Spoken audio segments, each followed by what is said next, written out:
Appreciate everybody coming for Veterans Day. We're coming up in a few days. So let's honor our veterans first. I see one in the back. Could we have our veterans raise their hands so we could acknowledge you? Any other veterans here? Why don't you stand up just for a minute?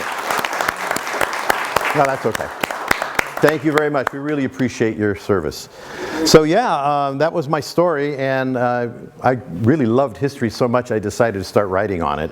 And the first reason why I did was because I took a drive out to Shasta Lake. Somebody said, you have to see the three Shastas. Anybody know what the three Shastas are when you go out there? The mountain, the lake, and the town. And of course the dam. Well, yeah, the dam. And there's one spot where you can see all three. And I was there, and it was a gorgeous day because the water level was up full. And I said, oh, it's gorgeous, just beautiful. And I wanted it a little bit more because if you look at it from that vantage point and see how big that dam is, you want to know, they actually built that back in the Depression and World War II. So I started writing on that, and when I decided to get my PhD at Davis, I started to learn more about the people who had come. And David told me that if you like what I do today on World War II, then I can come back and do something really in-depth and special on Shasta Dam. And the boom towns that surrounded that and how Reading grew out of all that, it was huge. So as I started to think about it, three big things came to mind that were happening in the North State. And that was the Japanese internment camp in Marysville. How many knew about that already? There was a temporary Japanese-American internment camp right down here in Marysville. I didn't either, and I was a history major at Davis. I knew all about the Tanforan racetrack in San Francisco. I knew all about Topaz in Nevada. I knew all about Tule Lake up here. You know, that was the permanent one where they brought all the bad ones, the supposedly bad ones there. But I didn't know they set up 12 temporary ones, so I'm going to show you a little bit about that today. Okay, isn't that interesting? And then, of course, this place called the Chico Army Airfield, which I'm sure all of you know more about than I do. So today when I go through that, I'll just hit some of the main points. And if you'd like to contribute something interesting, we can maybe have you raise your hand and share that. Yes? Well, speaking of internment camps, there was a prisoner of war camp for the Germans in Arbuckle. Yes. Did you hear that? There was a prisoner of war. Go ahead. There was a prisoner of war camp in Arbuckle. And I think they had about 300.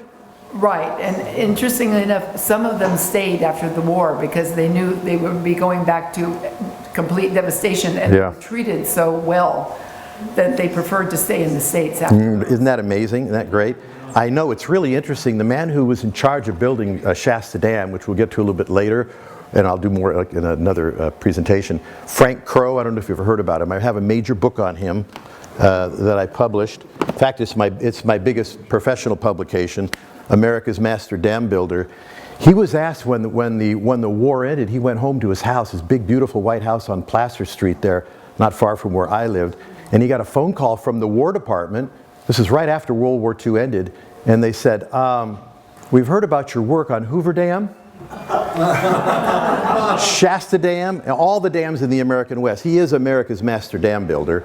And he got a call from the War Department from a lieutenant general that, guess what, they wanted him to be in charge of rebuilding war-torn Germany after the war, because he was so good at being able to bring the men and machines together and rebuild everything. So he had an offer on that. I thought that was pretty interesting. By the way, Frank is buried in Reading. Oh, do I need that? Okay, great. Sorry about that. So let me show you some of the things I have here today. And you're welcome when we get done to come up and take a look at them. I've got my new book. This is the new book, and I'm really upset that I didn't get more copies from the publisher right away. They're coming next Tuesday. Isn't that a big help? So these are the 4 copies that I have, and I'm willing to give 2 away today. And did everybody have a chance to put their name in the box there? Okay.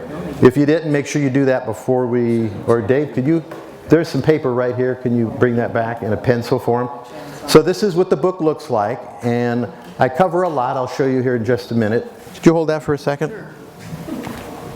Maybe I should just go back here now. But I wanted to show you more there. Let's see here. Oh, what? That was it right there. Okay, so if you look, what I've done in the book, I decided to go ahead and focus my geographic concentration on the counties from Shasta, Tehama, Butte County, Yuba, and Sutter County. And the publisher wanted to call it North State, and I told them, well, how about Sacramento Valley? Because it's basically Sacramento Valley. But they wanted it put that way. But here you can see some of the topics that I'll cover in the book. Chapter 1 is Pearl Harbor and the aftermath.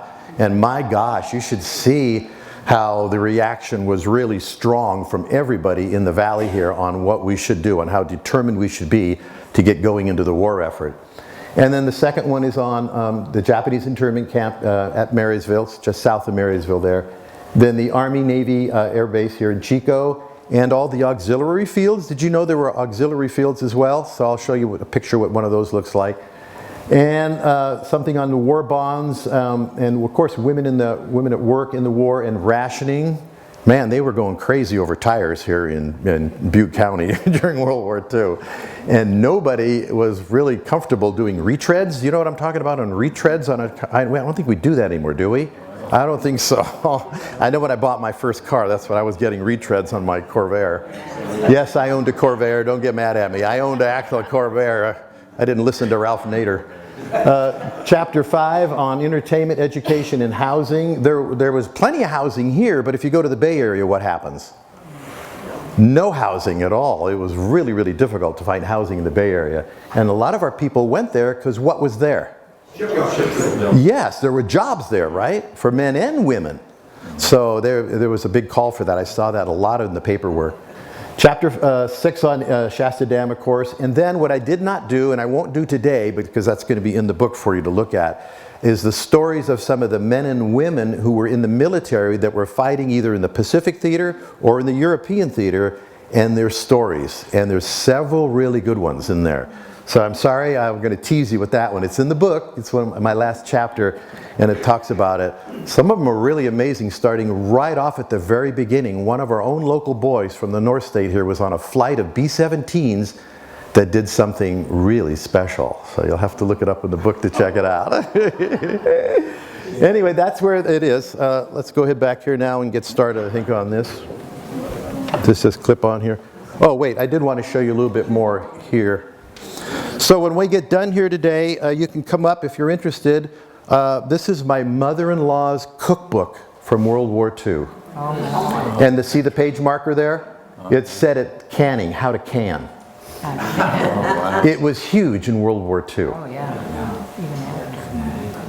Fruits and vegetables, oh, it was big. So it's really cool, but be really careful handling it if you would. And then, let's see, I have all kinds of stuff. Well, let me get to the next one here and show you this. Oh, whoop, I want to go back actually. There. So I'm dedicating the book both to my father-in-law and my mother-in-law. Gene is on the left there, Gene Tano, and he came up on shore D-Day +3. Isn't that amazing? It was really nice to be able to do the research on him. And it was interesting, when I was dating his daughter, he didn't want to talk about it. Not a word. So all the information I found out was from my wife, Michelle. And she kept saying, oh, no, no, no, he's a hero. I don't know, he fought in some big battle. The Battle of the Bulge. He was in the Battle of the Bulge, and that's where he won a... Yes. Would you like to see it? Yeah. Of course you want to see it. Where is it? Oh, here it is. You ever seen a Bronze Star from World War II? Oh. So you're allowed to take a look at it, and I can pass it around. Would you guys like to see it up close? Is that engraved on the back? I don't know. Would you take a look and see? I think it is. So there's the Bronze Star, and his story is amazing. I mean, it's just incredible. Look, he was in the 440th Anti-Aircraft Automatic Weapons Battalion. His unit shot down the first German jet. Isn't that amazing? The Me-262. And I was going to put a picture on, but you can go home and look it up if you want. But it was they shot it down with regular anti-aircraft power. It's amazing. And then he was ordered up north into Belgium, and in December of 1944, and that's when the Germans decided to have their last counterattack, and Gene was in there. And what happened was he was He was in auto mechanics, so he kept the trucks running.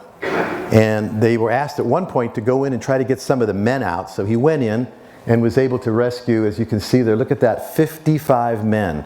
But here's the amazing thing about Gene that he didn't want to admit to me until after we went to see the movie Patton together. After I asked his daughter to get engaged, he came up to me and says, well, Al, would you like to go see that movie Patton? And I was like, yeah, okay, sure, Gene. So, and that's the first time he really asked me to go anywhere by, just the two of us. It was kind of nerve-wracking.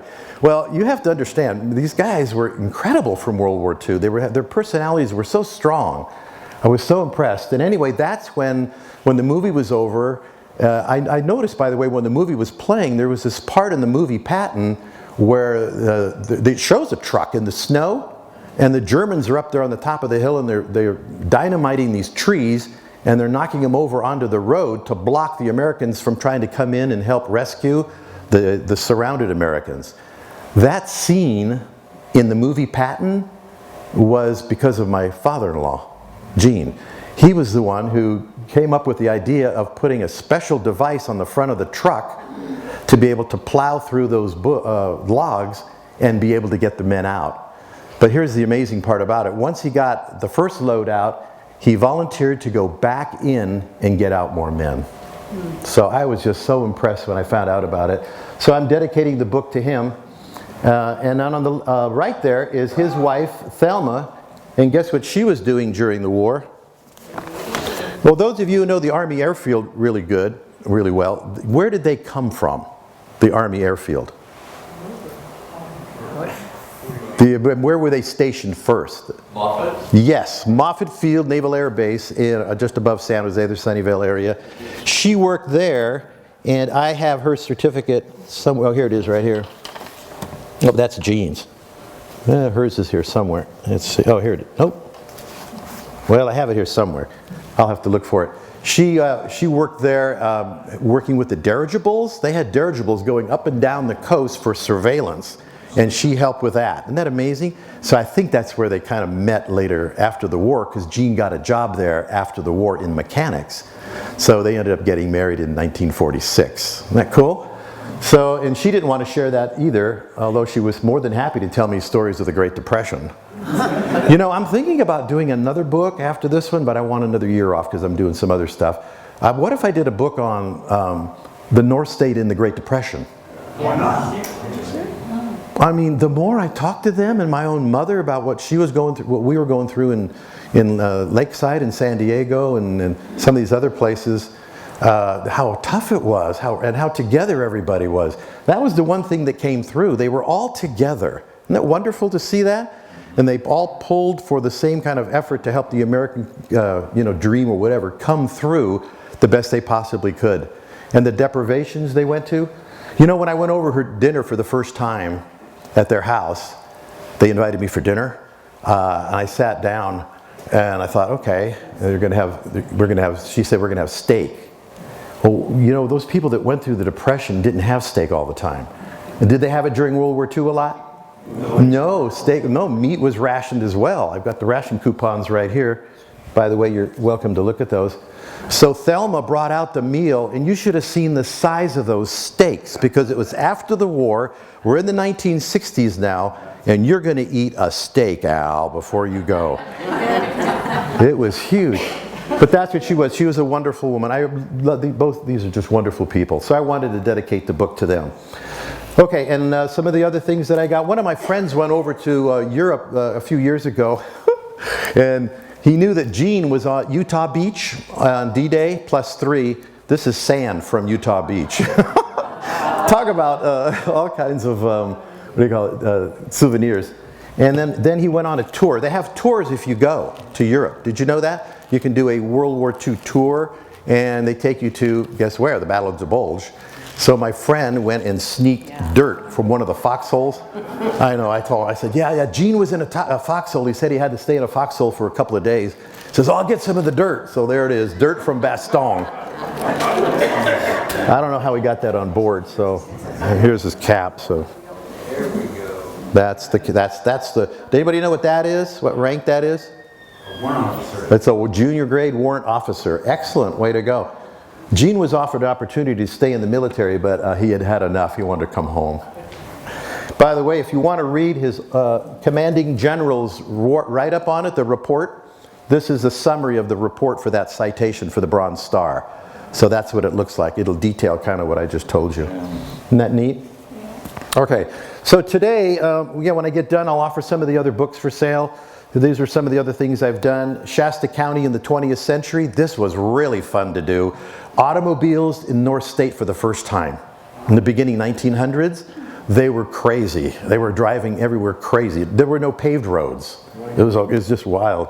And in it I talk about the very first automobile accident that was recorded, at least up in Shasta County. It was terrible. It was terrible. In those days, no seat belts, and you could put as many people in the car as you wanted. They sat on top of each other. So the guy went for a ride with the family on Sunday, and if you know where Highway 273 is between Anderson and Reading, the railroad's right there. And he pulled up onto the railroad, got stuck on the railroad. I won't tell you the rest of the story. Everybody was in the car. Oh, gee. The first automobile accident. This is my book on Shasta Dam, A History of Construction, starting from 1938 through World War II. So that one's available here today if you want to take a look at that one. And then I've done a whole series of books for Arcadia, like this one here, which is with the History Press, the new one. But this is with the Images of America. This is the history of Shasta Lake and the boom towns around it. I told David I'd be happy to come back and talk about. This is my history of Old Shasta. I helped with this one as well. That's the gold mining town that's between Reading and Whiskeytown. Do you know where that is? Whiskeytown, of course.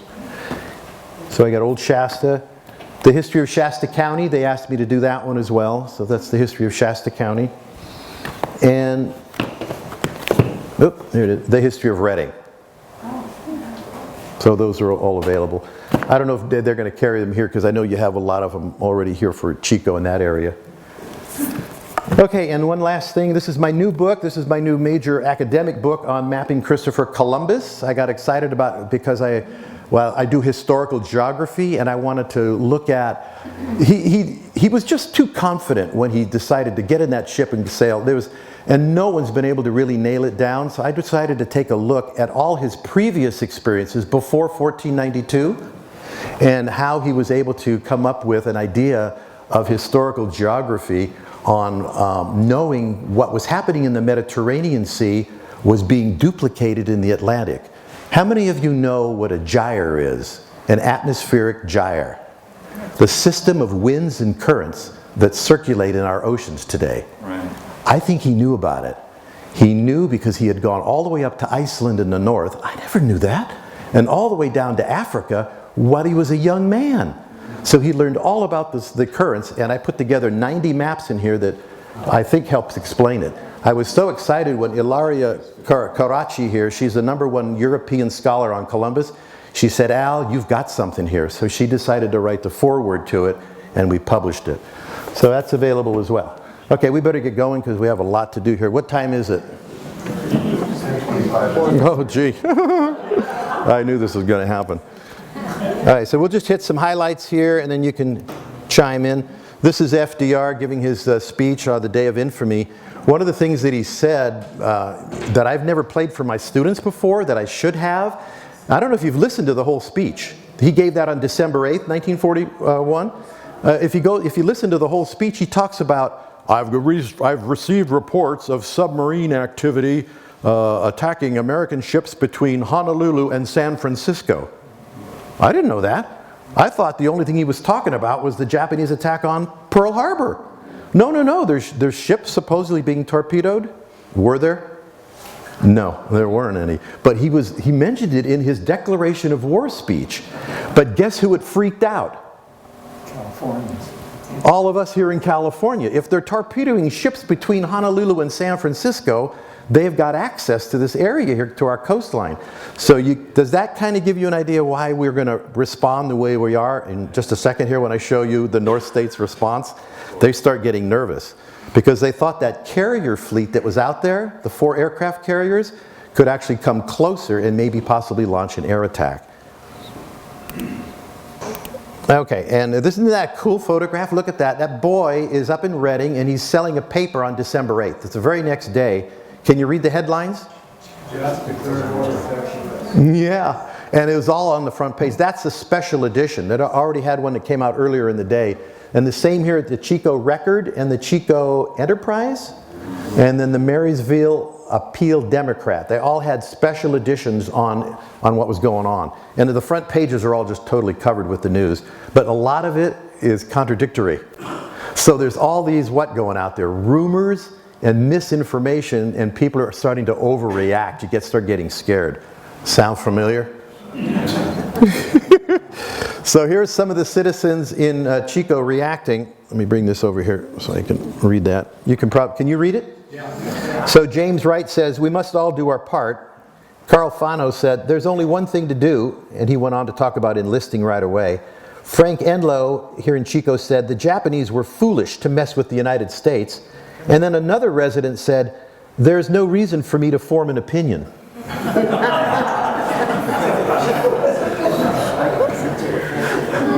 I know, I reread that one. I thought it had to be a misprint. And they asked women too, and women said, "We're all ready to fight." Isn't this something? Just the day after, women are ready to fight. I thought that was pretty cool. Yeah, this is interesting. That was taken from a Japanese airplane attacking Pearl Harbor.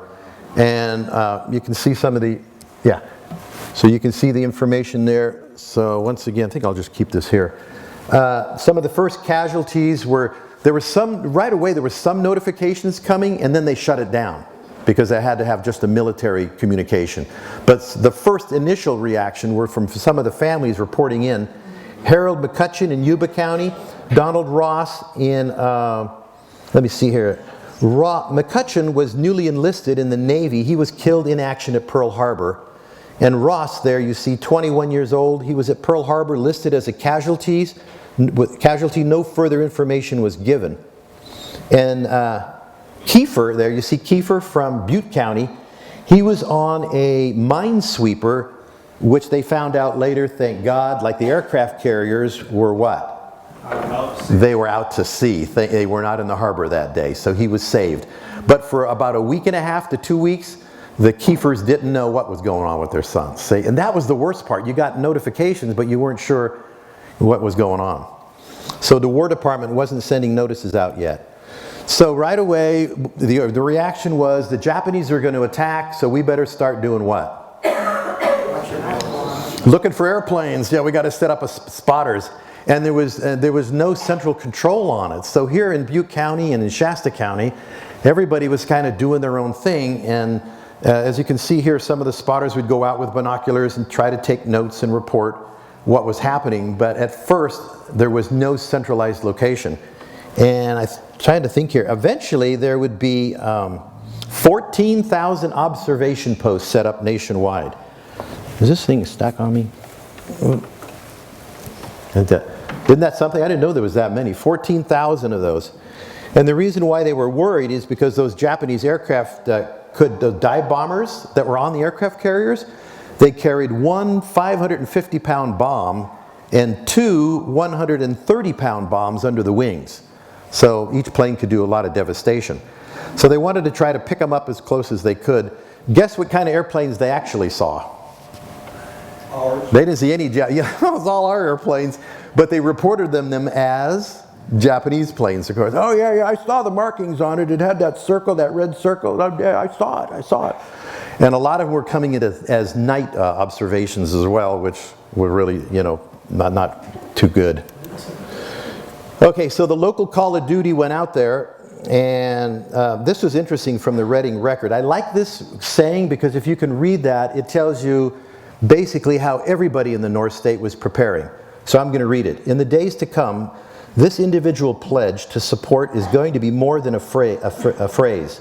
You may find yourself asked to volunteer for duty in the State Guard, in the Aircraft Warning Service, in Red Cross work, in nursing, in civilian defense, or in some other activity. Certainly, you'll be called upon to buy defense stamps and bonds, and both directly and indirectly, you will help through the payment of taxes. To us, in Shasta County, the war with Japan is something real and immediate. We are only 150 miles from the shores of the Pacific, and no one knows what parts of the ocean may come into action. A full-scale invasion of the Pacific coast seems inconceivable now, but the landing of raiding parties and sending bombing planes is quite possible. With vital roads and vital power plants in our vicinity, we may see enemy action or sabotage. Now remember that word, because that's going to come into play for whom? Japanese. The Japanese Americans who were here. See, they thought there was some kind of a big plot, right? So the Japanese would be landing, Japanese troops would land, but they would get help, like a fifth column. So I thought that was interesting because that was mentioned right after Pearl Harbor there, December 9th. He says, we must not get hysterical. We must not spread unconfirmed and alarming rumors. We must remember that military vehicles and military needs now have the right of way. So that's kind of, you get a picture where they're going, everybody's kind of really committed to it. And then right away they wanted to know, well, what do we do if there is an air raid? What should we do? And there was nothing official out there yet. So PG&E put this out. If you read it over there. Some of it was really interesting, except that last one, I don't know if I could deal with that one. It says, clear out your attic of incendiary material. Got to clear your attic out. And put in 2-inch layer of sand on your floor in the attic. Okay. But don't use the telephone. Okay, I got that. And stay home. And of course, once you're home there, do what? Yeah, you got to black it out. And, you know, you got to do the curtains. They said to select a room, probably the kitchen. And go to the kitchen. You could leave the light on there. But everything else, you had to, including the kitchen, you had to do a blackout. And they would have a warden go around and kind of check it out and let you know if you passed or didn't pass. And if you didn't pass, you were given 1 or 2 warnings, depending on the county, and then you were given a fine. So you really had to work it. Notice the picture on the right there on the top. They had to be careful of light coming out the very top of it as well, because the aircraft would be what? Looking down on it. So they were checking it all out. Meanwhile, PG&E, again, was taking the forefront there. They told everybody that, you know, that wanted to volunteer, go get your guns. And come on out and help defend the bridges and the roads and the power plants that we have, because we don't have enough personnel. So PG&E asked for everybody to come out and help out. It was amazing. These were printed in the newspaper. Okay, and then guess what's happening at Shasta Dam? 3 days later on Shasta Dam, the United States Army shows up. They called Frank Crow and said, you need our help out there? You got enough security? And he said, no, I could use whatever you could send out. Because they were freaked out. They knew that really soon Shasta Dam was going to be re-rated up in priority for war materials. I don't know if you know the rating system in World War II, but they were going to be rated as a triple 1A defense rating. That meant you got top priority for men and materials. So they knew that Shasta Dam was going to be big. By the way, why would Shasta Dam be so important to the war effort? What could a dam do? The power generation, that's exactly right. And I'll show you pictures of that. By the way, the picture with the guard there, that's the railroad bypass tunnel. They built that so they could bypass the tunnel for now, and then later they would take, they were going to divert the Sacramento River through that temporarily so they could finish off the dam. I don't know if you can see. I'd have to come around to point. Oh no, I guess I can use this here. You're right. Can you see the cursor? Yeah. Okay. See, they've already got the west abutment up here, but right in the middle, there's nothing there yet. They haven't started pouring the concrete. Okay. Meanwhile, they also had to send jeeps and trucks out to guard the world's longest conveyor belt. Wow. Did you hear? A world's longest conveyor belt, from the Coutras track and down around Redding there at the Sacramento River, all the way up 15 miles to the dam site. It was bought from the Kimberley Diamond Company in South Africa, who had just finished using it for diamond extraction, and the Pacific Constructors bought it and brought it up here. And so they had to have guards on that road there, you see, protecting that, because the minute you stop that conveyor belt, can't do anything, right? Because there's the gravel, and you can't mix the gravel. This cement was already up at the dam site. It came up on railroad cars from San Jose, and it was waiting for the gravel from Redding. So if they could stop that, could stop the whole dam production. Isn't that cool? And of course the posters started showing up. We could start seeing these in the newspaper. Of course they were all black and white in the newspaper, so I put it that way there. So they said, you know, encouraging you to enlist. By the way, the first for ages 18 to 35. However, if you were over 35, you could apply to the California State Guard. Because guess what was happening to the California National Guard? They got mobilized instantly, and so now somebody needed to help out there. So they raised the age limit for this California State Guard. Anybody? 50? I double took on that one too, because I what? 60-year-olds out there with guns, okay, watch out. And they did supply them guns at first. Military guns, they gave them guns at first, but as soon as they started training units down at Fort Ord in Monterey, they came and asked for the guns back. Then you had to come on the weekends with your own gun. So that lasted through the late 42 and into 43. I thought, wow, that's interesting. And the biggest thing the guys were complaining about was they want their rifles back. All the local guys are saying in the newspaper, well, I don't know why they took our weapons away. Okay, and then this is the recruitment ad. This was in the Marysville and in your paper, in the Chico paper. This was the ad. Now, wouldn't this make you want to sign up immediately to join the Navy? Go ahead, look it over and pick out your favorite one. What do you think is the most biggest incentive? Look at that. I love the good food. No, that's true. Isn't the Navy known for good food? I thought so, especially if you're in the submarines corps. But that's what I've heard from all the vets that I've talked to. Say, oh yeah, no, we had a way better nosed Army guys. And if my father-in-law had anything to say, that's true. But yeah, I like that one there. Free medical care, of course. What's that? Oh, you could travel, adventure, and thrills. Yeah, sounds like a vacation to me, doesn't it?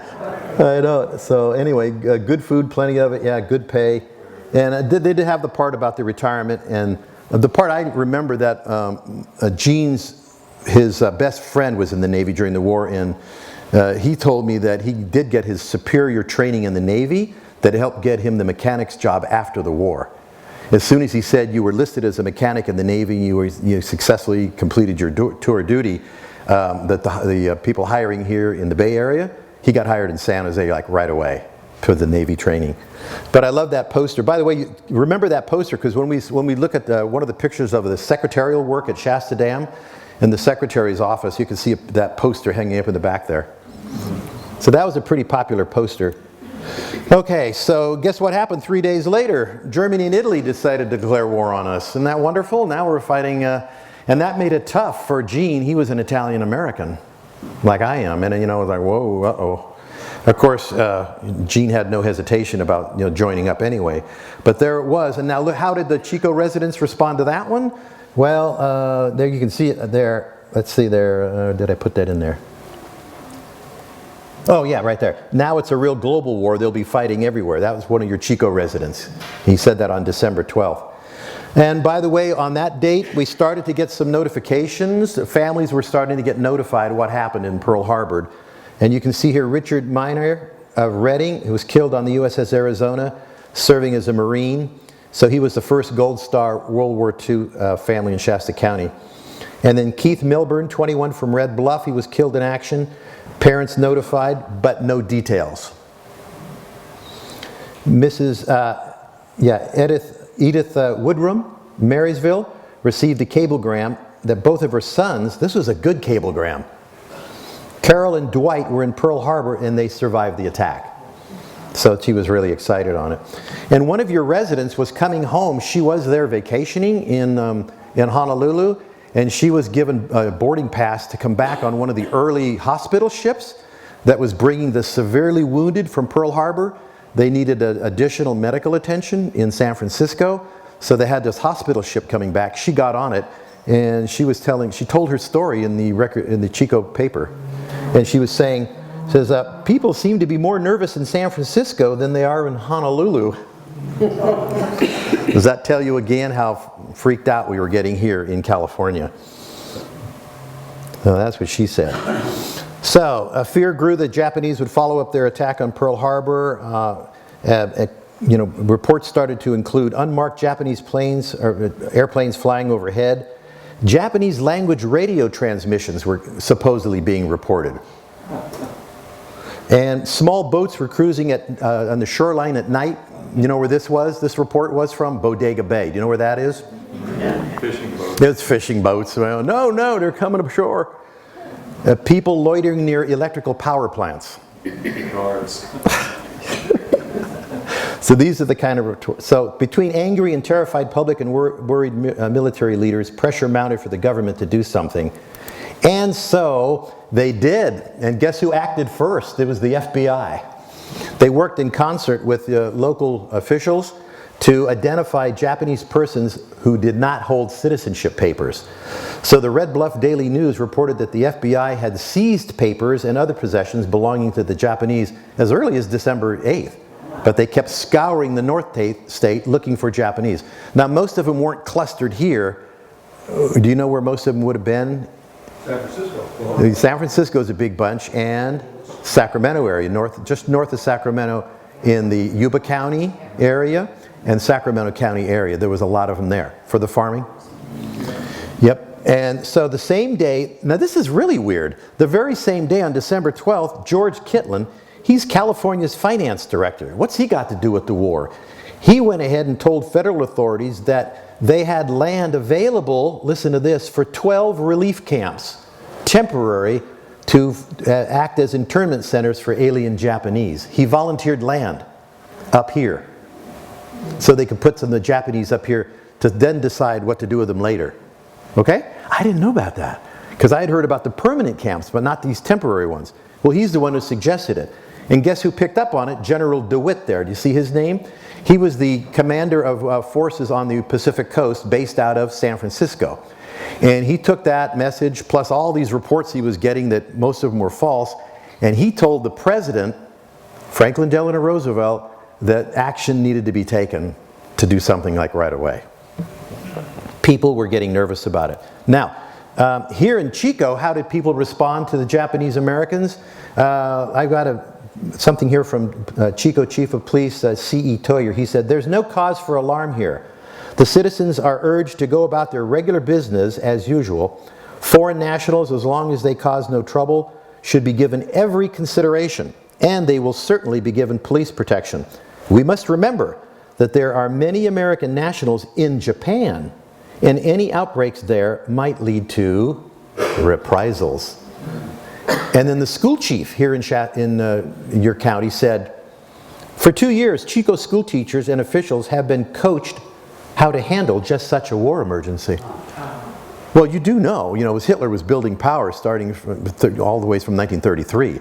But starting in 1938 and 39, we knew, FDR knew it, but he knew America was not ready for the war. But word was out to start preparing. But how in the world would school teachers have been notified? I don't know. I couldn't find a follow-up article on it, darn it. It sure would be interesting to know what they were actually how they were preparing to do that. And guess what happened? Sure enough, what did you think Japanese American families in the area decided to do when it was the next day for school? They stayed home. Sound familiar what's happening right now? Yeah, interesting, huh? So right away, the leading Japanese American citizen in the North State here, he was in Marysville where the big community was located. His name was Frank Nakamura. He came out and said, "Wait a minute, we American citizens of Japanese ancestry, by unanimous thought and action, are loyal citizens of the United States. I'm 28 years old. I was married last month, being deferred in the draft." That came out in 1940. "Because of my age, now I expect to be called, and I will serve gladly. I feel my family will be treated fairly while I'm gone." But you'll see what happens with his family. And one of the teachers from Marysville said, "I know the American-born Japanese are good American citizens. You can expect the people will treat you as citizens and work together for an early peace." So there were all kinds of great reactions to this, but let's see how it played out. They decided to go ahead and build a camp, the temporary camp, at a little town called Arboga, just south of Marysville. I don't know if you know where it is. It's about 5 miles south of Marysville. It's called Arboga. And they built it on 160 acres, and then they expanded a little bit. You can see the photograph there of it. See that there? And if you want to go see it, this is what the site looks like today. It is private property, so be respectful when you go. But what you'll see there is a plaque right here, and some additional information back here, and then some photographs. There's a wonderful video. I hope we'll get to it today, but if not, I'll be happy to share you the link. You can check it out. We've just recently discovered photographs on an undisclosed reel of film that hasn't been seen in 80 years. And on that film were the photographs that the Japanese were required to go take of themselves before they reported, because the United States government wanted to have a photo ID as you checked in for ID purposes. So those pictures have been blown up into poster size. You see that there? And some of them are right there at the site at the... Oh. That's on the next one. There it is. I'm sorry. So there you go. That's what the site looks like today. Remember, it's private property, so be respectful if you go out there. And there was those photographs. Well, how are we doing on time, David? We've got another 20 minutes. Okay, I'll move along here. That's what the sign says. Basically, it says that they were incarcerated here from May 8th to June 29th on 1942. So for 5 weeks they were detained here until they were sent to other camps, more permanent camps. Now you can see over here, there are no photographs that I could find, and I did a lot of deep research on the Marysville camp. But they had a lot from Stockton, I don't know why, and there were 12 camps, remember? And from the Tanforan camp in San Francisco. So these are what the pictures look like from there. This is the PX where they could go and they could buy certain things with the money. They were given jobs and they were paid a small amount of money. They got a little wage, and you could go into the PX and buy some goods. You could also go into the kitchen and buy meals anytime during the day. They served the 3 big meals, and this is what the kitchen looked like. This is a picture of what the houses actually look like at the site. Now this is the Tanforan racetrack in San Francisco. They put some of them in the horse stalls. They made them live in the horse stalls. But then the others got to live in these temporary housing here. Look at this. Look how shoddy those were built up there. This was done very quickly to get them in. And this is another picture here of the one in Stockton. So it looks very similar to exactly what was over here in Marysville. And there's a video here, I can show you that link later if you'd like to see it, which tells the whole story of the Japanese-American internment. Now, guess what? There was a difference of opinion on how the North State residents felt things were going in the camps and how the camp residents felt. You can imagine, huh? So let's just take a quick look. This is from the local Marysville Appeal Democrat newspaper. The Japanese apparently have little complaint against their confinement. In the camps, they're living comfortably, with food they like, provision for recreation, an organized health service, and an active work program paid in wages. Sound pretty good? Now from inside the camp, Tamotsu Shibutani had a different opinion. Food was lousy. It was hot as hell in there. This is June. 106, 108, I don't know. 1942. We're in the camp for about 5 weeks, which were the hottest period. Gnats were flying all over the place. No one knew what to cook. I don't think anyone enjoyed the mess food. Quite a few never ate in the mess hall. They just had their friends bring stuff in on Visitors' Day. So in other words, they just tried to get by the best they could. So the camp finally shut down on June 28, 1942, and they were split up into different groups. Some of them were sent to Tule Lake, and if you read the bottom section down there, the guy who was sent to Tule Lake, he said, you know, at first, before I got on the bus in Chico to be redistributed, he said, I thought it was going to be fun. Tule Lake, it sounded like Clear Lake, or it sounded like Lake Tahoe, like it's going to be some kind of, much better than we have here in this Marysville place. He was going to Tule Lake, didn't know it was going to happen. Okay, so that's all I'm going to do on that one, I think, for right now. Oh, there's the link. By the way, if any of you want to write that one down later, I really recommend that you go home and check this out. It's called, if you put this into your Google search mode, long lost photos of Japanese Americans provide a poignant glimpse. If you can just get a few of those words down and watch that video, if you click on it here, it'll come up. And if you want to stay after, I could put it on real quick, and so if you could take a look at it. It's dramatic. It's a San Francisco news broadcast showing how the man discovered the newsreel and how they had it printed out and then did the deep research on each one of those people that were taken. It's really amazing. The reason why I'm spending a lot of time on this, it's personal for me. When I was in San Jose, I interviewed from San Jose State University, where I got my master's degree. I interviewed over 50 Japanese Americans for a paper I was doing. They were still alive. This is way back in the 1960s. And I interviewed a lot of them, and they told their stories to me about what they went through at the Tanforan track. So that's why I kind of was interested in seeing what went on here at Marysville. Okay, let's move on, because I know you want to start looking at the Chico Army Airfield. Now, you know more than I do, so anytime you want to interject, you go ahead. You can see some of the details there. The Army had contacted Chico beginning in September of 1941 and began expanding the field and adding new buildings. So they're already preparing for the eventual, aren't they? This is September of the year before the war broke out. So on March 27th, 1942, Lieutenant Colonel John K. Nisley, he was going to be the first commanding officer. He came up from Moffett Field, Naval Air Station, to the, is it the Rotary Club? Chamber of Commerce, there it is. And he gave a talk, and he said, what was going on here.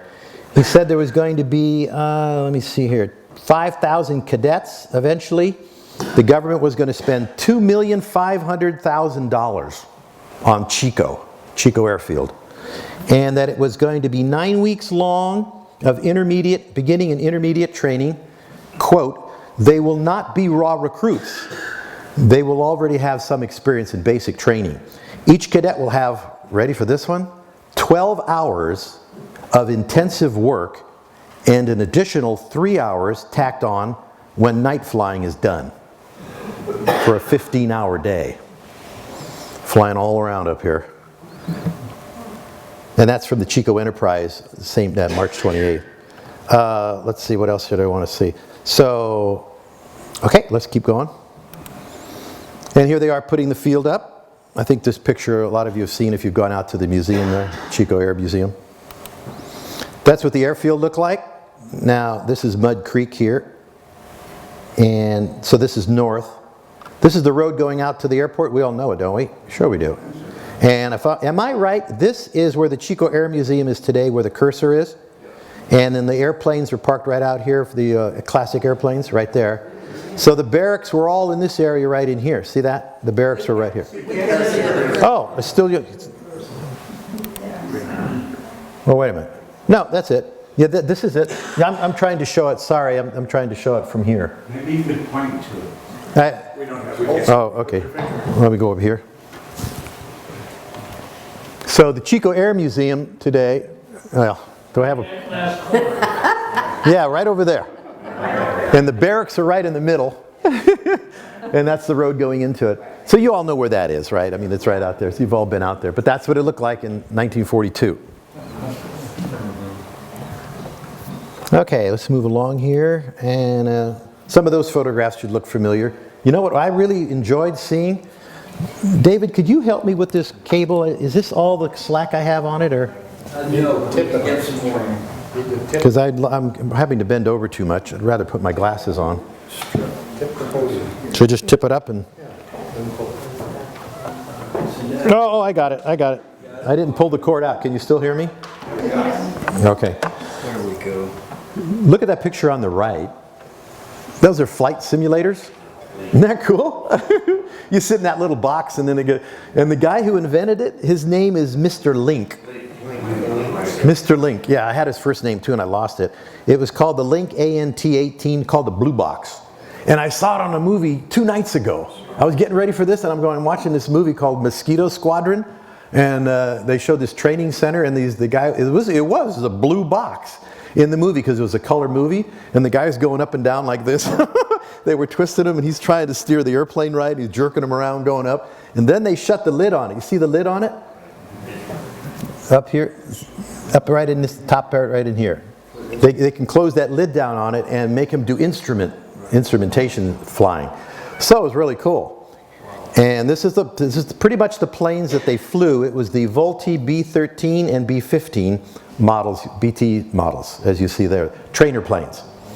And from what I understand, at any one time there was like 300 of them flying around. I mean, it was like a lot of airplanes. Has anybody had talked to anybody about how many airplanes were flying around at any one time in Chico at that time?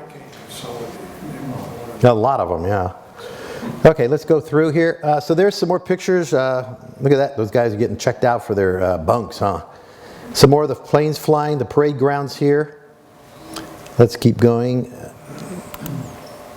They had a PX where you could buy some things out at the airport. And they had a theater out there. I didn't know that. The guys didn't have to come into Chico to see a movie. They could see a movie right there. Did you know there were women out there? Oh yeah, lots of women. There were WASPs, Women Air Force Service pilots. Did they fly in combat? No. No. So what did they do? Yeah, they transferred airplanes. So a lot of times from the Bay Area, or especially from Southern California, they would fly them up to the airfield. That's what I understand. But there was also the WACs. What's that stand for? And what did they do? WACs. If they're flying the planes, who was in the mess halls? Who were doing the secretarial work? Who was doing the driving of trucks around and cars around? Helping with administrative work, it was the WACs. And there were black women here during the war. There was a unit. I understand they were housed, segregated, across on Cohasset Street on the other side there. So they weren't on the same base. There was also a unit of black men there as well, attached doing work. They weren't flying, I don't believe, though. My understanding is they were doing same kinds of things the black females were doing. So there's a great story here too. I don't think we have time for the video on that one. I'll kind of go through this and then we'll see if we can come back. And then this was an interesting story. Have you seen this before about the lady who lived here on, where is it? 44th Street? 18th. Or 18th Street. Oh, there it is, yeah, in Chico. And she was hired out there. She was doing riveting and sheet metal work. Then she got into trying to get a license for preparing the parachutes. So I did a little bit of research on it. There she is. There's a picture of her there that was in Chico at her home there. And the parachute strings, I don't know if you can see it, they're kind of going up there into the tree. But how they did it was a meticulous job on those long tables you see on the right over there. Yeah, and you had to get a special license for it and be thoroughly checked out. And like there was a limited number of those people, from what I understand. So she got a license because it was a highly paid job. So you could make some really good money doing that. Isn't that interesting? Look how long those tables are. So you start with it down at one end and you roll that parachute up to make that work. And all of this a lot of these pictures come out of this booklet right here called the Chico Army Airfield that is available. You can see it at the museum if you go out there. By the way, those auxiliary airfields, this is what they look like. Big squares or rectangles. And they were mats. They had laid out the ground flat and then they put these mats out. They were kind of a special rubberized material. And they had, in that case there, is that the Vina one? Yeah. They had two little runways there. They were both for emergency landings, but also for beginners to practice landing on shorter fields. Touch and go. Touch and go, yes. Touch and go, right. So they had... Later on in the 70s, we'd have car meets on those. And we'd have common races with cars. We thought we were hot stuff. Oh, really? Oh, did you rip up the turf? No. Okay. It was asphalt. They're not there still, are they? I don't know. They're still there? Which one is it? It's pretty square. Vina's the one. Oh, yeah, the Vina one is the one most people talk about, it seems like. But they were in Kirkwood, if you know where that is. Campbell Auxiliary Field, 12 miles northwest of Chico. Orville had one. Red Bluff and Redding had, Redding had this regular airport on the west side. We had one south of Williams. South of Williams, yes, that's right. Yeah, and there was one in Orland? Somebody said there was one in Orland. It felt like they were like everywhere, huh? It's out in Capes. Oh, that's it? Yeah. Oh, okay. Oh, yeah, of course. Huh? I know my geography. Okay, thank you. So, and what kind of relationship did it have with the city of Chico? Was it close or not? Yeah. Yeah, it was really close. I mean, the money that Chico was bringing in, of course, from having all those airmen come into town and spend their money here was huge.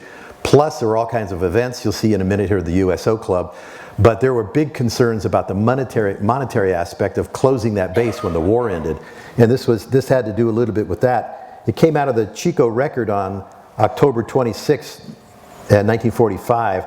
It talked about the good relationships that had been started during the war and they were hoping were going to be maintained. Were they? No, they decided to shut it. Marriages too, I understand. Yeah, I was going to say that. Yep, a lot of them. Didn't it say that down there? Something about, yeah, the feeling has been established. Best evidence is the fact that a number of men stationed at the field during the past 3.5 years have indicated a desire to make Chico their permanent residence. So they want to stay. By the way, here, I don't know if you know, there were two major functions of the airport. For the first 1.5 to 2 years, they did the trainer airplanes, but then starting in 1944, especially, they started to work on the fighter airplanes. Those were actually brought here to the field. I didn't know that before I did the deep research. Look at the fighter planes that were here. Those are some of the most famous fighter planes of World War II, right here in your own neighborhood. The P-39, the King Cobra over here on the right on the top. And then, of course, the very famous Lightning. Now, one gentleman told me he remembered seeing those. Was it P-38? And then the very famous P-51 Mustang, which was just an incredible... In fact, that plane was so good, that last one there, that was used, I think, in the early part of the Korean War, if I'm not mistaken, the P-51, before the F-86 and the jets came in. By the way, speaking of jets, did you know that your airport here had one of the very first American jets tested? I didn't either. Watch this. I had no idea. It's called the P-59, America's first jet. No, I'm making this up. I just put that up there. That never really happened. Did it? Yeah. Yeah, it did. That's not fake. I couldn't fake that. And that was in the spring of 1945. But guess what? When they tested it, both here and back east and in Los Angeles, they found out, as it says over there on the right, that it had poor engine performance, especially when it tried to get up past 290 miles an hour, which is the whole purpose of a jet. Try to get the speeds up. So it failed, but they were testing it right out here in Chico. Isn't that neat? Okay, so let's switch now from the airfield and go to the civilian home front, and we'll work through some of the things here. I'm going to go ahead and skip on that, and let's go. You know that Victory Gardens were huge, right? And oh, I can't tell you, starting in early 1942, every single edition of your newspaper had something about how to plant, how to maintain, and what to do with the crops after for your Victory Garden. Canning. For canning, yeah, that's coming up in just a second here. And there's another great video I wish I had time to show you. But see, they had posters in the newspapers in black and white like this color one here. And when they did it, they had all these little advertisements on the side, like little articles on exactly with diagrams on what to do on your Victory Garden. Canning was huge. Yes, it was absolutely huge, and they was so big that they decided to open up the schools for instruction on it. I didn't know that. So Chico High School, Shasta High School, and the Marysville High School became canning centers. And you could make an appointment, and they started with this woman from Sacramento. She was a specialist in it. She had the equipment you see there, and she brought it up, and she gave instructions to the wives that some of them didn't quite know exactly how to do it on a larger scale, and she would show them how to do the canning on it. And from what I understand, it was like super popular. So you signed up for like weeks in advance to get that canning going. And the government made a huge deal about it. They kept talking about how much food could be preserved if you did it that way. So they were going to set crop goals and then canning goals. They set up a federal organization to help oversee that at the state level and local level. It's really crazy. Now, you know, another reason for it was that tin, remember tin for tin cans, was in short supply for military, so they wanted to use the glass jars. What were the big items here in the North State? Oh, I'm sure you can guess. In the Marysville area? Yeah, you guys know. Okay, and then up here, I don't know, a lot of them were telling me that tomatoes, green beans, and peaches, and a lot of things. What's that? Oh, I just said apricots. Yeah, apricots, yes. Now, women in the workforce, there was so much going on that the women could possibly get involved with, and everybody was asked to get involved. But the number one that I noticed throughout your newspaper and the Reading Record was nursing. So if you couldn't do anything else, they wanted you to come in and be a nurse's assistant. And the number one job they wanted you to learn there was to roll bandages. Lots of them, especially starting about the mid-1942 and into 43 when the real fighting started to get intense. But that wasn't the only thing. So you could do all kinds of things. There's that picture I was going to show you from Shasta Dam. Oh, it's a telephone center. Yeah, this woman here, this young lady's in charge of the telephone at Shasta Dam. The main telephone coming in. See the poster there? Remember that one? Yeah, and there were a lot of jobs there. Now, I interviewed, when I did my PhD dissertation for that Shasta Dam book there, I interviewed several of those women. One of them, I'll never forget her. She's a wonderful lady. Her name was Opal Fox. And I don't think I have her, no, I didn't put her up there on the screen. But she came out from Kansas and to visit somebody working on the dam. And this was in 1943, just when what was happening with all the guys working at the dam. Be drafted. Or, well, remember, it was defense rated, so they didn't have to go. So they could go if they enlisted. And did you know out of the 4,000 men on Shasta Dam, 4,000 men, a third of them wanted to go right away. So they had to look for people to work at the dam, because the dam has to be constructed. So Frank said, Chico, Marysville, can we get some workers? No, they were all gone. So he sent buses down, 3 buses from Reading down to Red Bluff, Chico, Marysville, and finally to Sacramento to round up workers. And they got 2 buses full, and they brought them back. Most of them had no experience working with concrete, plumbing, high voltage electricity, or anything like that. Took one look at the work on Shasta Dam and didn't work out. So more and more of the jobs, they had to kind of really double up on some of the men for a while. It was really tragic. And in the meantime, what he tried to do was have as much as the administrative work taken over by the women. And they could also drive trucks and do some of the other administrative things around there. And so anyway, Opal got hired first to work in the mess hall, setting the tables for 300 men at a time. And then there was an opening for cook at the store at the Shasta Dam Village. It's down at the dam site. So she applied, but it was bad luck to have a woman in the kitchen. She got mad and she said, I need this job bad. I need the money. I got to send it back to my mother in Kansas. She said, you give me something and I'll show you I can do it. So the guys were kind of, yeah, okay, let's show her. Let's bring the eggs out. So I did. Guess what they expected you to do with the eggs? There's 300 men waiting for their breakfast. They're about to go on the job on this great big dam site. They got to cook it quick, right? So she had to demonstrate 2 eggs, 1 in each hand, crack it, and successfully get them down into the bowls here. But she went further than that. She did 2 eggs in each hand. I almost asked her to do it, but she was already 68 years old then. I said, no, don't do it, don't do it. But that wasn't enough. Test number 2 was slicing ham. And they had the hand slicer. She outperformed the highest. They counted how many she could do, and she actually won the record, so she got the job. Opal Fox at the dam. She said, you know what she said to me? She lived through the Depression too. She said, damn it, Al, those were the best years. Warriors. Yeah. That's why if you ever get a chance to see that movie, Best Years of Their Lives, remember the Academy Award winning movie of 1946 was Best Years of Our Lives?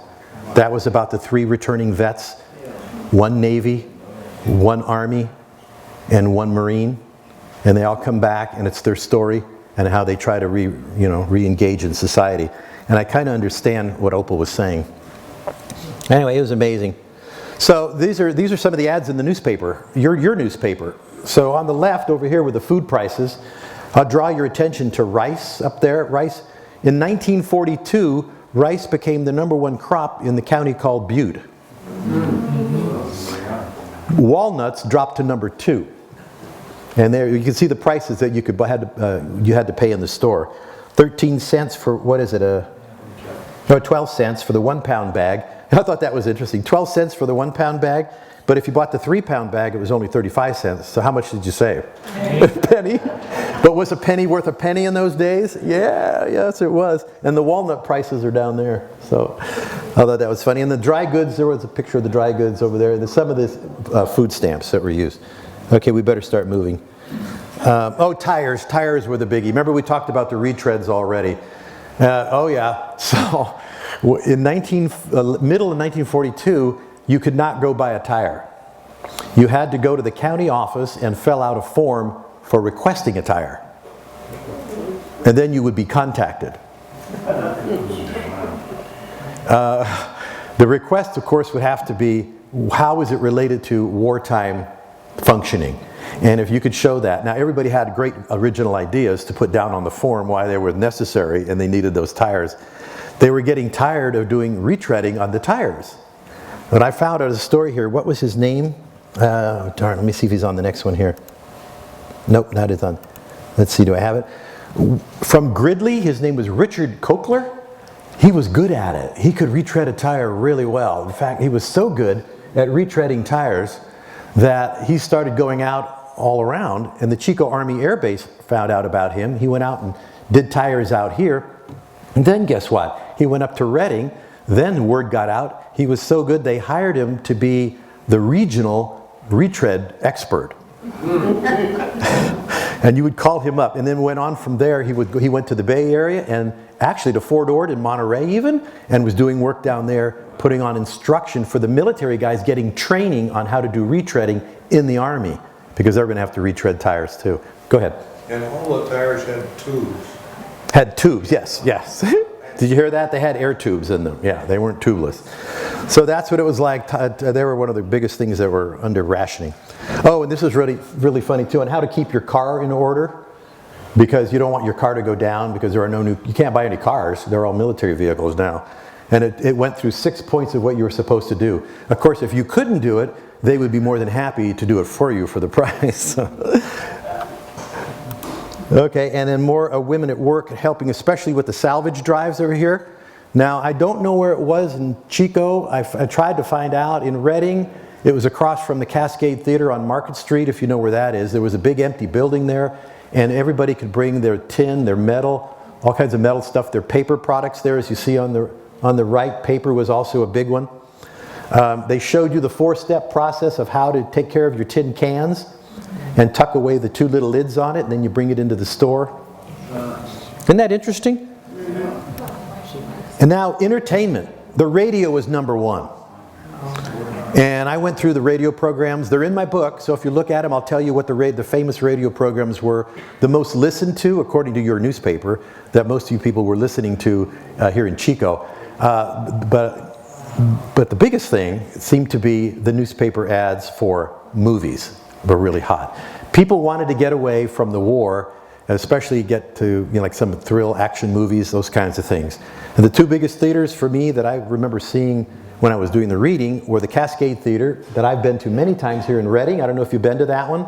They do performances there still, especially at Christmas time coming up. And your own, isn't that the Senator Theater there? Yeah, which everybody knows. Look at that line. Really? Look at that line to get into the Senator Theater on a Friday night. It's a bond drive night. They're selling bonds. Look how everybody came to support the war effort. They're going to buy a bond as part of the cost to get in. They add it to the price of admission. You see the movies there? I know exactly how to date this. I know exactly how to date this because I know when those movies came out. I looked it up. Yeah. So let's see. It was, can you read that? How come my notes aren't coming in through here? Yeah, both of those movies came out in July of 1943. I mean, that's when they were released up here. I think they were out in the East Coast sooner than that. Have you seen Casablanca? Sure. Okay. Have you seen Mrs. Miniver? Yeah. I recommend it. It's based on a British family going through the war effort, and it gave the Americans a woman's point of view of how she tried to hold the family together, sending your son off to war. Your husband had to go fight. In this case, he had to go help with the rescue of the British troops on Dunkirk, and how to take care of your family during the war, all the trials and tribulations, and have some semblance of a decent life. It's a fantastic movie. I highly recommend it. If you guys have Xfinity, you can look it up and you rent it or something. Or if you have TCM, Turner Classic Movies at home, one of your listings, you can see it there. Okay, so what else was going on for entertainment? Look at the dances going on here. That's the VFW hall here on the left. And they put an ad in the paper asking young girls in Chico to show up, so they could accompany the servicemen. And there they are, they're dancing with them. Isn't that cute? Yeah, so they said they that night they were really fortunate. They got their fill of that. And on the right-hand side, I couldn't help it. It was really cool when I saw this. I showed it today before we started today. In the little town of Robinson Corners, yes. Robinson Corners, they put on a dance for colored soldiers. And they brought in colored women for them. And they brought in a band from the airport and had them have their dance. Isn't that interesting? Yes, I saw that there.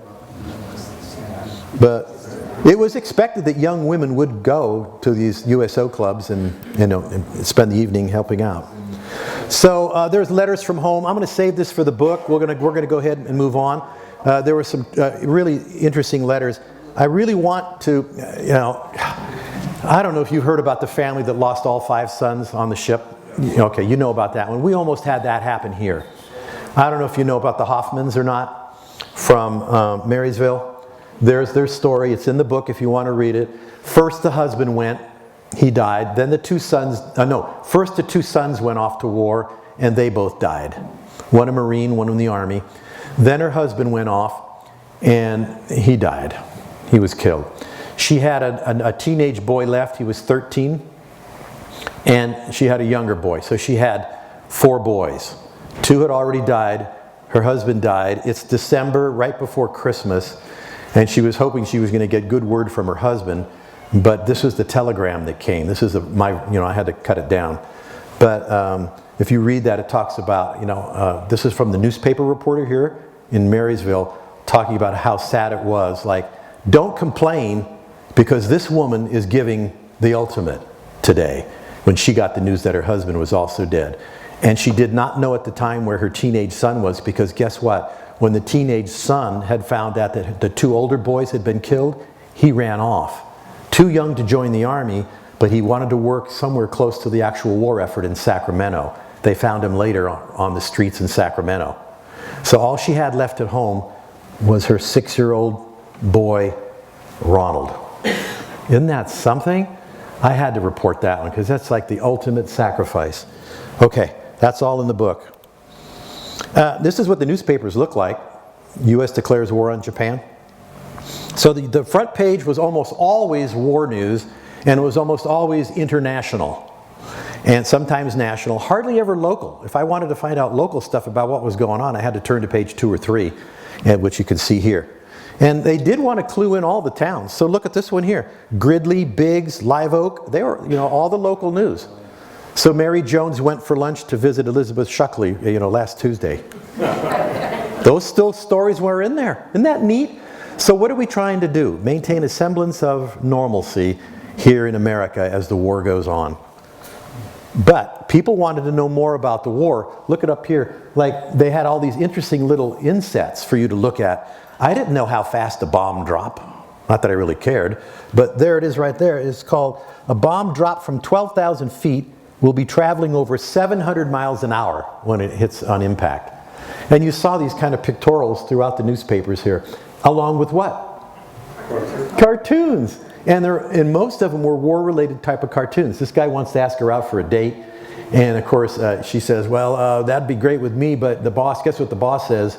And if you look at the end one there, it says, you got to do night shift from 7 p.m. to 11, it was 11 p.m. till 5 in the morning. So I had all these things going on. But yeah, all the diagrams here to show you what was going on with the war effort. It was amazing. There was a lot of detail there. I couldn't believe it. Now, what was happening at Chico High School? Oh man, it turned into war-related stuff like crazy. It says here the school shop, the shop at the school, it went on a 24 schedule to train workers for war industries. So metallurgy, woodworking, those kinds of things. Baseball competition and track and field events were canceled due to a shortage of gasoline and rubber. And they had to request parents to take some of the kids to the sporting events. So that was happening there. There was a Victory Corps training program at the campus, and you can see it up here. They were given practice rifles. Those aren't real rifles, I don't think. But they did actual practice training, and they marched in some of the parades around during the war, I understand. They had an undefeated football team in 1945. So that was Chico High School. Now, as the war went on, we followed the news closely, and I won't show you all the D-Day stuff that's in the book because we got the word that D-Day was coming, and everybody was praying. They shut the city down, and basically everybody was either going home or to church to have a prayer. Everybody knew something big was about to happen. Nobody knew the date because the government didn't want to release it, but the invasion of Europe was about to happen. And so that's what was going on. It was really a day of, let's get ready for this. But then, soon we found out we were able to win the war, and these are what the newspapers look like for VE Day. That's Victory in Europe Day. And there were parades here in Chico, which were really great. Then President Roosevelt died. There's the newspaper announcing it over here. That's your own Chico Enterprise right there. And then we found out that the Vice President, Harry Truman, was called into the office by Eleanor Roosevelt, President's wife, and told the new president that there's something I need to tell you right away. Truman had not been informed that America was building an atomic bomb. The president learned from the First Lady, and then he was briefed by Secretary of War Stimson, and then from the Army about its application and use. And then, of course, the American public didn't know until after, as you see on the right-hand side, it was loosed. All the reaction on it at first was very favorable, like anything we can do to end the war, let's do it. But nobody had an understanding of how powerful the bomb was until days later, and I don't have those newspapers in here, but there's some reference to it in the book on just how incredible the disaster of those two big explosions. Hiroshima on the 6th and Nagasaki on the 9th. My uncle, I interviewed him, Gene's brother. His name was, what's his name? Ernie. He was in the Pacific Theater. Can I tell you that? Have I got time to tell this one? Oh, God. He cried when he started on. He says, Al, he says, like my brother Gene, I don't want to talk about it too much, but I know you're doing a book on it, so I'll tell you about it. And he said, I'm only here today because, and he gave me the date, it was 1943. He was in the Philippines, and it was his day to be the point. What does that mean? Like a scout. Yes, out in front. It was his turn. They rotated it for the platoon. It was his day.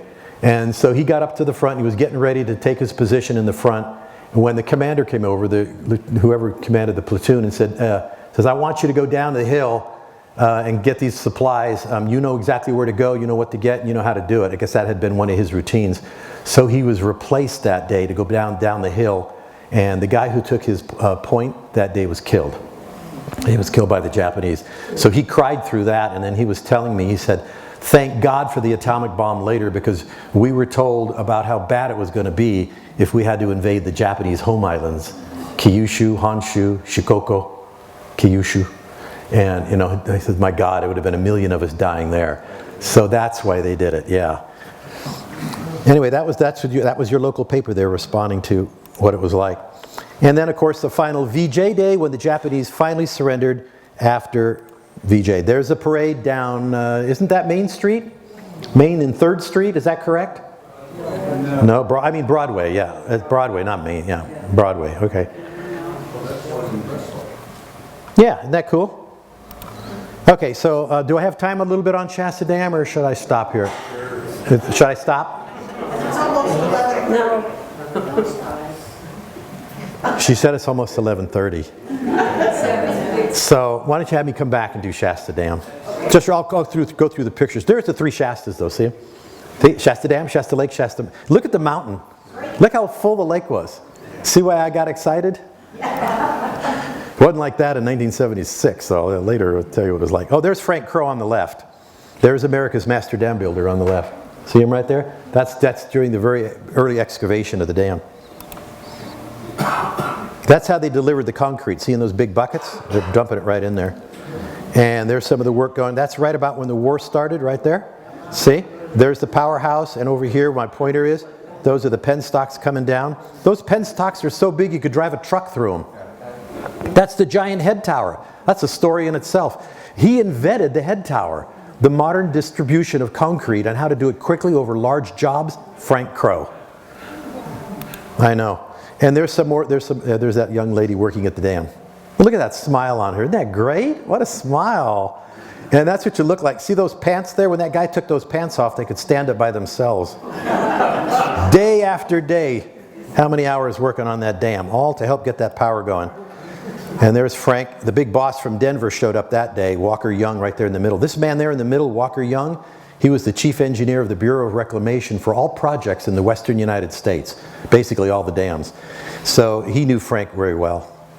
And that's Ralph Lowry. He was the Bureau representative there on the dam.